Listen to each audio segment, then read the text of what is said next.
Si no, pues ya, me paso para allá. A ver, chicos, vamos a intentarlo aquí. A ver si se escucha mejor, ¿vale? Entonces, estábamos platicando sobre, pues, la taxonomía, ¿no? Y que ya, como habíamos visto, un objetivo importante de la taxonomía, pues, era establecer las clasificaciones en base a las relaciones de los organismos, estas similitudes, diferencias, basados pues en sus relaciones de parentesco. Entonces lo que nos iba a decir en cuál de las distintas categorías taxonómicas se iba a acomodar a cada uno de los taxones. Y una vez que se ha establecido la clasificación, que se definió a qué categoría taxonómica pertenecen los organismos, pues hay que aplicarles un nombre. Ya se creó el taxón, ya se le asignó un nombre a ese taxón. Ahora lo siguiente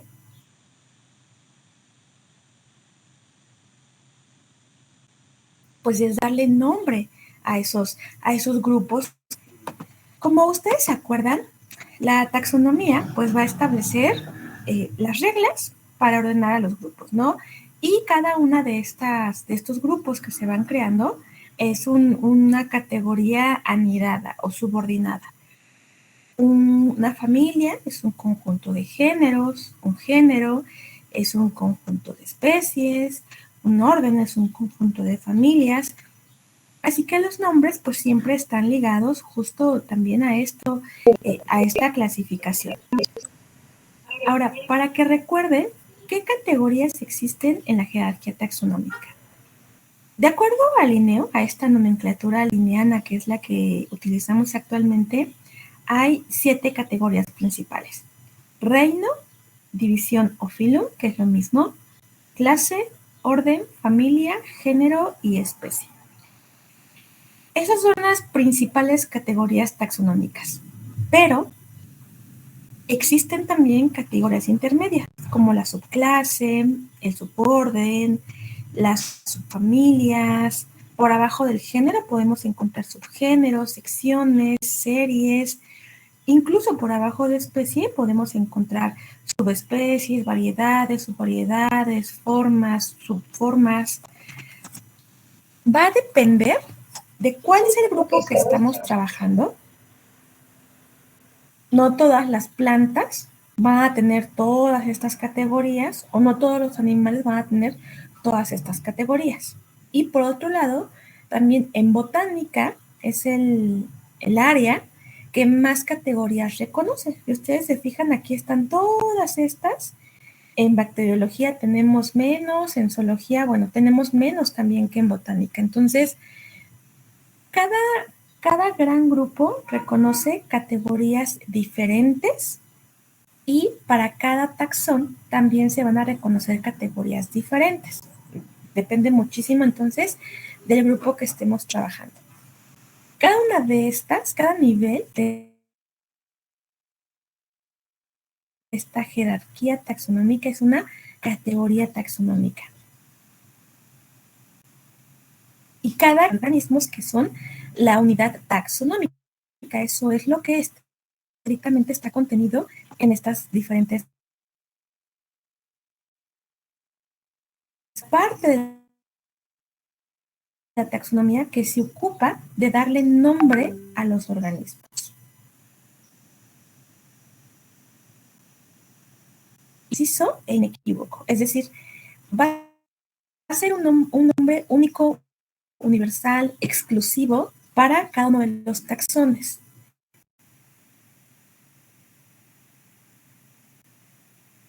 Y que estos nombres sean únicos, sean universales, sean exclusivos para ese taxón. ¿Cómo logramos esto? Bueno, pues hay diferentes métodos, ¿no? Bueno, los códigos. Pero cuando pensamos en los nombres, en los nombres de los taxones, siempre estamos hablando sobre nombres científicos. Decimos que un nombre va a ser un símbolo universal y concreto, porque cuando escuchamos esa palabra nos remite a esa identidad, a la identidad del organismo. Si ustedes, ahora que ya hicieron su práctica virtual al chico, escuchan abies religiosa, dicen, ya. En su mente se forma la imagen de un abies religiosa, que es este abeto que está en los bosques de abies, que podemos encontrar en el Parque Nacional El Chico, que es un árbol cónico con hojas lineares, que puede medir hasta 20 metros, no lo sé. Todos los nombres científicos que ustedes escuchan los van a remitir indudablemente a una entidad. Eso cuando estamos hablando de nombres científicos, pero ¿qué pasa cuando hablamos de nombres vernáculos, comunes o vulgares? ¿Qué es un nombre vernáculo, común o vulgar, chicos? Con el que comúnmente se denomina a la unidad. Ajá. Es un nombre que se le va a asignar en las diferentes regiones en donde el organismo crece.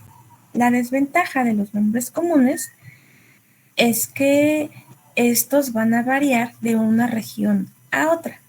Si un organismo tiene una distribución amplia, pues se le va a conocer con diferentes nombres dependiendo de la región en la que nos encontremos. O puede ocurrir el caso contrario, que un mismo nombre común sea utilizado para nombrar a varias cosas diferentes, especies distintas que tengan el nombre común. ¿Por qué? Pues los nombres comunes están basados en apreciaciones que tenemos nosotros. Por ejemplo, una perspectiva económica o utilitaria. Si la planta se utiliza para algo, o medicinal, comestible, a lo mejor se comercializa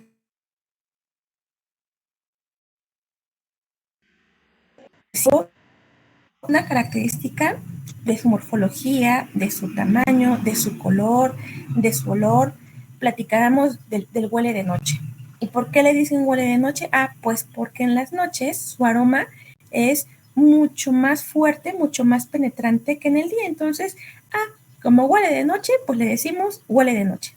Entonces, de la percepción que tengamos o sociocultural, hay muchos organismos que se utilizan en alguna festividad para algún santo patrono de un poblado, de una iglesia, para festejar o conmemorar algo en específico. Entonces, lo podemos, el nombre se le asigna en base a esa característica o por su ecología.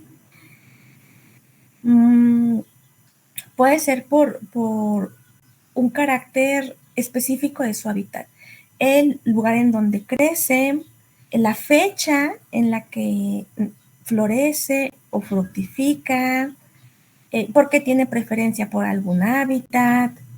Entonces, todos estos atributos que los organismos pueden tener hacen que nosotros les vayamos asignando un nombre común a los organismos. Decíamos que una gran desventaja de los nombres comunes es que, pues, una cosa es el nombre científico, que va a ser único y universal, sin importar en qué parte del mundo estemos, pero los nombres comunes van a variar mucho. Por ejemplo, este es un halcón o una aguililla de Harris. En México la conocemos como aguililla de Harris o halcón de Harris. Sí, como tiene una amplia distribución, si ustedes van a Ecuador, le llaman Gavilana licastaño, o en Perú le llaman Harris peruano. Si ustedes van a Perú y preguntan por un halcón o por una aguililla de Harris, les van a decir, híjole, pues es que aquí no hay aguililla de Harris, ¿no? Solamente hay el Harris peruano. O si van a Ecuador, o si un ecuatoriano viene y les pregunta por el gavilán alicastaño, van a decirle, no, pues es que aquí solamente tenemos aguililla de Harris. En cambio, si alguien pregunta por Parabuteon niscinctus, enseguida, como este nombre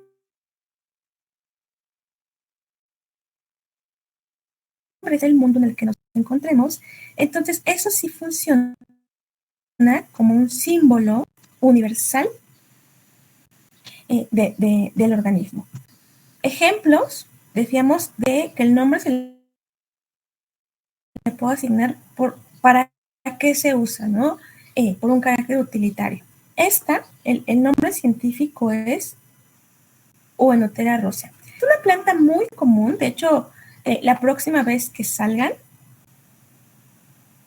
a la tiendita, a la orilla de la banqueta, es una plantita pequeña, ruderal,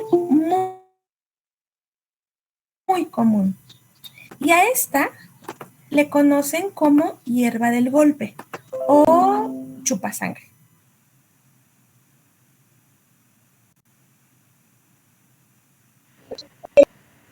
¿Por qué? Pues porque la vez de estar los golpes y eliminar los moretones, por eso dicen chupasangre, porque pues elimina el moretón, la sangre que estaba ahí. Decíamos que otra desventaja es que el nombre también se le puede asignar por cómo se ve la planta. En este caso, tanto esta como esta tienen un aspecto blanquecino. Dicen que tienen un aspecto plateado y le dicen blanquilla por ese aspecto plateado. Pero, ¿qué pasa? Bueno, pues que por lo menos hay dos, el Senecio filaginoides y la especie Hyallis argentea, ambas compuestas, pero que pertenecen a géneros totalmente distintos, y a ambas les conocen como blanquilla por el periodo en el que crecen.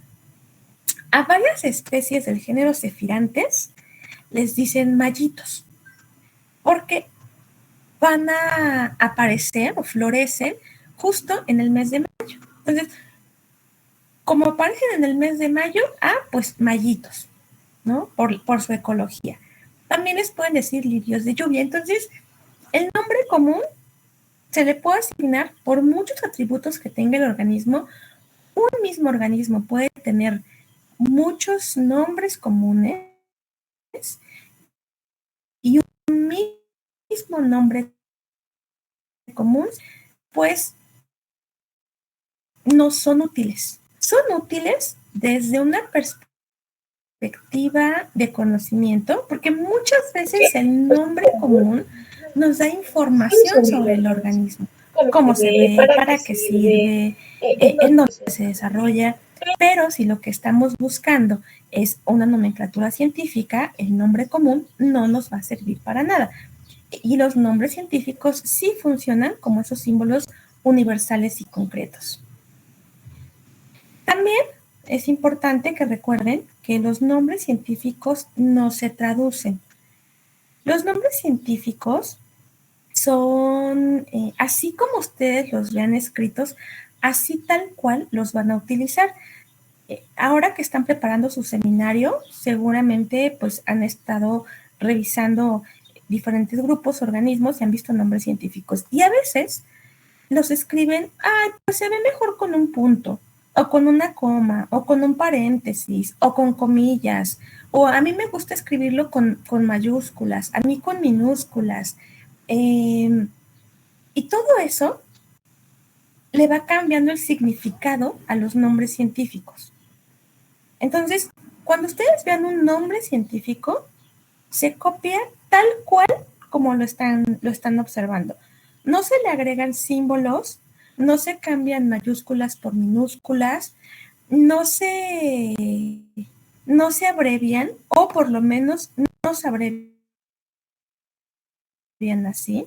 Esta es la mosca de la fruta. Y podemos encontrar traducciones como Drosophila melanogaster, que aquí lo que nos dice, bueno, pues cualquier especie de Drosophila, ¿cuál? ¿Quién sabe, no? Drosophila melanogaster con corchetes, Droso.melanogaster, y todos estos nombres científicos están mal escritos. Entonces, los nombres científicos no se traducen, ni se les agregan símbolos, ni se cambian mayúsculas por minúsculas, porque cambiamos el significado de los nombres científicos, ya no significan lo mismo. Vamos a ver ¿Qué pasa cuando agregamos estos símbolos distintos o estas mayúsculas y minúsculas porque nos gustan? ¿Dónde vamos a encontrar todas las reglas y normas que nos dicen cómo nombrar a los organismos? Pues en los códigos de nomenclatura. Los códigos de nomenclatura son estos compendios en donde se resumen las reglas y las recomendaciones que se tienen o que tienen que seguirse para crear nuevos nombres científicos. Para cada uno de los grupos, o bueno, para los diferentes grupos biológicos, existen diferentes códigos de nomenclatura.